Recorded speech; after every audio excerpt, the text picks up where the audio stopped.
Hello everyone, কেমন আছো তোমরা সবাই? আশা করছি সকলে ভীষণ ভালো আছো, আর আমিও আগের থেকে একটু ভালো আছি। মাঝখানে আমার একটু শরীর খারাপ করায় আমি ভিডিও আপলোড আর করতে পারিনি, তো এখন সুস্থ আছি। তো নতুন আরেকটি ব্লগ নিয়ে আমি তোমাদের সঙ্গে চলে এলাম। তো ভিডিওটি শেষ পর্যন্ত কিন্তু দেখতে থেকো। এখন বাজে সকাল 9টা, আর আমরা এখন সমুদ্র পাড়ে একটু হাঁটতে বেরিয়েছি। আর সমুদ্রের ঢেউ একটু কিন্তু পায়ে লাগিয়েছি। আসলে ঢেউ দেখে তো নিজেকে আর সামলানো যায় না, তো সবাই মিলে এখন বেরিয়ে পড়েছি। তো দেখো, সামনে মা আছে, আমার শাশুড়ি মা আছে, এছাড়াও প্রত্যেকে আছে, আমার ছেলেও আছে, তোমরা দেখতেই পাচ্ছ।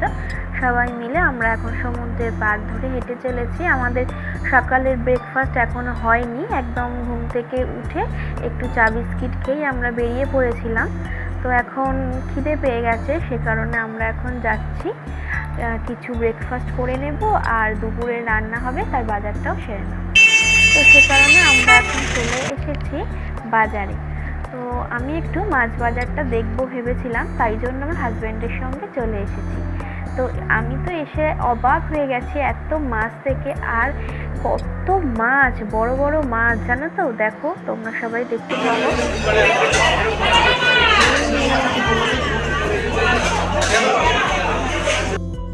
আর এই যে দেখো কত বড় বড় ইলিশ মাছ রয়েছে, আর ওইদিকে রয়েছে চিংড়ি মাছ, এছাড়া রুই মাছ, কাতলা মাছ তো আছেই, তাছাড়া রয়েছে পমফ্রেট, চিংড়ি, কাঁকড়া, অনেক কিছুই আছে। আর ভেটকি মাছগুলো না বিশাল বড়, এক একটা 2 কেজি 3 কেজি করে ওয়েট হবে। তো সেই কারণে আমি তো মাছ দেখতেই ব্যস্ত, তো জানি না আমার হাজব্যান্ড কি কিনবে। তো চলো, ছেলের তো খুব জোর খিদে পেয়ে গেছে, সেই জন্য আমরা চলে এসেছি। আর দেখো, আমরা এখন হোটেলে এসে গিয়েছি, আর এখন মা রান্নাটাও বসিয়ে দিয়েছে। আমরা নিয়েছিলাম কাঁকড়া আর নিয়েছি ভেটকি মাছ। তো এই যে মা আলু কুটে রেখে দিয়েছে, আর ওই দিকে কাঁকড়া হবে সেটার ঝাল মা রেডি করছে। আর এখানে সব আমরা কেটে গুছিয়ে মাকে দিয়ে দিয়েছি, মা জাস্ট চটপট রান্নাটা সেরে নেবে, তারপর আমরা বেরিয়ে পড়বো সমুদ্র স্নানে। আর এই জামা কাপড়গুলো পরেই আমরা আবার স্নানে যাব, তো সে কারণে একটু রোদে দিয়ে দিয়েছি, কারণ বালি লেগে আছে, আর এগুলো পরেই তাই স্নানটা সেরে নেব। আর দেখো, ভেটকি মাছের তরকারিটাও মা করে ফেলেছে। আর এই যে দেখো, ফাইনাল লুকটা কিন্তু এরকম হয়েছে, আর ওদিকে কাঁকড়াটাও তৈরি হয়ে গিয়েছে। তো চলো, আমরা এখন বেরিয়ে পড়ি। আমরা এখন সকলে বেরিয়ে পড়েছি, আর এখন আমরা যাচ্ছি সমুদ্রে স্নান করতে। আর এই যে দেখো, আমার ছেলে আগে আগে যাচ্ছে, আর ও খুব এক্সাইটেড, জানো তো, ভীষণই জল ঘাঁটছে কয়েকদিন ধরে। আর দেখো, এই যে আমরা অবশেষে চলে এসেছি। তো কোন দিক থেকে নামবো বুঝতে পারছি না, এত ভিড় চারিদিকে। তো একটু ফাঁকা জায়গা দেখি, সেখান থেকেই আমরা নেমে পড়বো।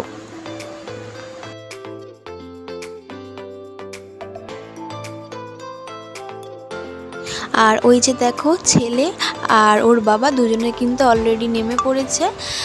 আর এত ঢেউ আসছে, আমার সত্যি একটু ভয় লাগছে, সে কারণে ও বলেছি ওর বাবাকে যে ওর হাতটা কিন্তু চেপে ধরে থাকবে। আর ওর বাবাই কিন্তু ওকে একমাত্র সামলাতে পারে, জানো তো, আমি পারি না, কারণ আমি নিজেই ভয় পাই যে এত জলের টানে আমি নিজেই সোজা হয়ে দাঁড়াতে পারবো কি না। তো বাবা আর ছেলে ওদিকে স্নান করছে, আমি আর মা আর আমার শাশুড়ি মা সকলেই এদিকে আছি। তো চলো কয়েকটা ফটো তুলে নিই, তারপর আমিও কিন্তু স্নান করতে নেমে পড়বো।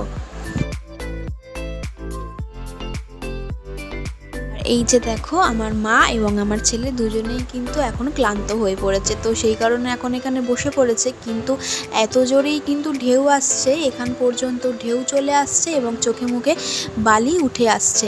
তো সেই কারণে আমি বললাম যে আরেকটু ওপরে উঠে বসতে।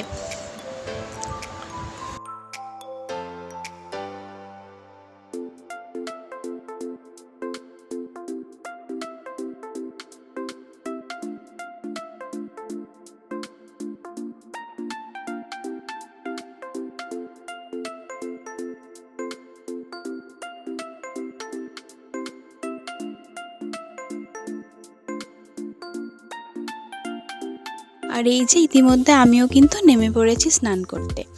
তবে এতটাই বড় বড় ঢেউ আসছে যে আমি একা ঠিক মতন দাঁড়াতে পারছি না, তো সেই কারণে ছেলেকে ডেকে নিচ্ছি যাতে দুজনে মিলে হাত ধরাধরি করে স্নান করতে পারি।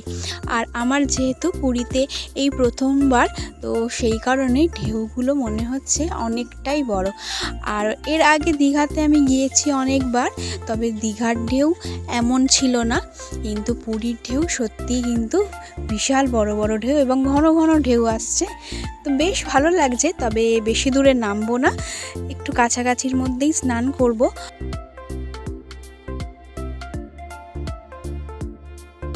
আর এখন দুপুর গড়িয়ে বিকেল হয়ে গেছে। আমি আর দুপুরে ভিডিও করিনি, কারণ বালি মেখে এসে একদম যা অবস্থা হয়েছিল, স্নান করে খেয়ে ঘুমিয়ে পড়েছিলাম। আর এখন বেরিয়ে পড়েছি সবাই মিলে, চলে এসেছি বিপত্তারিণী মন্দিরে। তো চলো ভিতরে ঢোকা যাক, তোমাদেরকে দেখাই পুরীর বিপত্তারিণী মন্দিরটি ঠিক কেমন। আর এই যে দেখো ভিতরটা এই রকম সুন্দর। আমরা তোমাদেরকে দেখিয়েছিলাম রাজপুর বিপত্তারিণী মন্দির, কিন্তু এই পুরীর মন্দির তোমরা দর্শন করো। চলো মাকে দর্শন করি। পুরীর বিপত্তারিণী মন্দির দর্শন করার পর আমরা এখন চলে এসেছি গুপ্ত বৃন্দাবন দর্শন করতে। তো প্রথমেই ঢুকতে এই রকম একটি জগন্নাথ দেবের মূর্তি রয়েছে এবং এখান থেকে আমরা এখন চলে যাচ্ছি। তারপর রয়েছে এরকম একটি রাধাকৃষ্ণের মূর্তি। তো আমাদের আসতে একটু দেরি হয়ে গিয়েছিল, তো সে কারণে গেট বন্ধ হওয়ার সময় হয়ে আসছিল। খুব তাড়াহুড়োর মধ্যে দিয়েই আমাদের কিন্তু এটি দর্শন করতে হয়েছে। আসলে অনেকটি বড় এরিয়া নিয়েই এই গুপ্ত বৃন্দাবন তৈরি এবং এখানে অনেক কিছুই দেখার আছে, তো সেই কারণে একটু হাতে সময় নিয়ে আসলে ভালো হয়।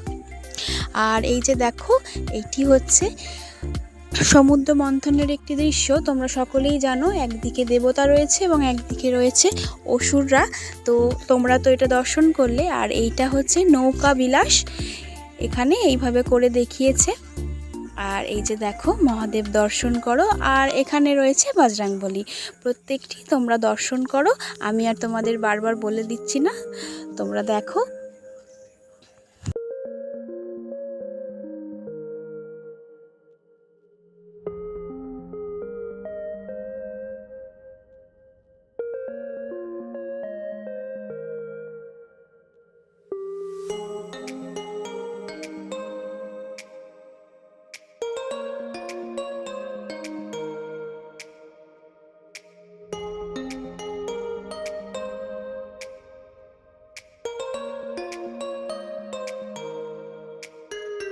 গুপ্ত বৃন্দাবন দর্শন করার পর আমরা এখন চলে এসেছি ওঙ্কারেশ্বর মন্দিরে। তো চলো এখন ভেতরে যাওয়া যাক। আর ভেতরে ঢুকতেই কিন্তু এমন সুন্দর একটি দৃশ্য।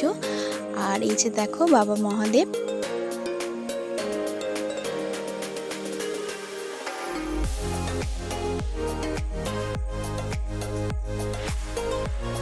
আর এখন আমরা চলে এসেছি পুরীর মন্দির দর্শন করতে। আমরা যেহেতু কাল বাড়ি ফিরে যাব, তো সেই কারণে এই বছরের মতো আরও একবার জগন্নাথ মন্দির দর্শন করে নিই। আর তোমরাও কিন্তু মন্দির দর্শন করে নাও। আর পুরীর মন্দিরের কথা আলাদা করে আর কিছু বলার নেই আমার, তোমরা তো সকলেই জানো। তো প্রত্যেকের যা যা মনস্কামনা আছে নিশ্চয়ই পূর্ণ হবে তোমাদের। তো তোমরাও কিন্তু বাবা জগন্নাথ দেবকে তোমাদের মনের ইচ্ছা জানাতে পারো।